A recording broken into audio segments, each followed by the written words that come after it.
Hi hello, ఈరోజు spicy పండు మిరపకాయ చట్నీ ఎలా చేయాలో చూపిస్తాను చూడండి. ఫస్ట్ మిరపకాయల్ని చిన్నగా కట్ చేసుకోవాలి.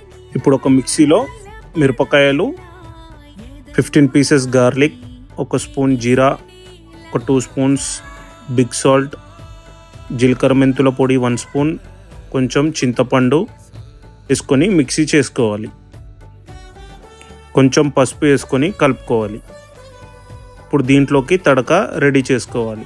ఒక చిన్న ప్యాన్లో ఫస్ట్ కొంచెం ఆయిల్ వేసుకోవాలి.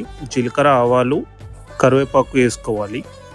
ఇప్పుడు ఒక బౌల్లోకి మనం మిక్సీ చేసుకున్న చట్నీని కొంచెం తీసుకోవాలి. దాంట్లోకి ఈ తడక వేసుకొని మంచిగా కలుపుకోవాలి. ఇప్పుడు మనం మిక్సీ చేసుకున్న పేస్ట్ మినిమం 1 ఇయర్ ఉంటుంది, ఫ్రిడ్జ్లో పెట్టుకొని వాడుకోవచ్చు. కొంచెం తీసుకొని దానికి తడక వేసుకొని మిక్స్ చేసుకొని వాడుకోవాలి. Must try recipe.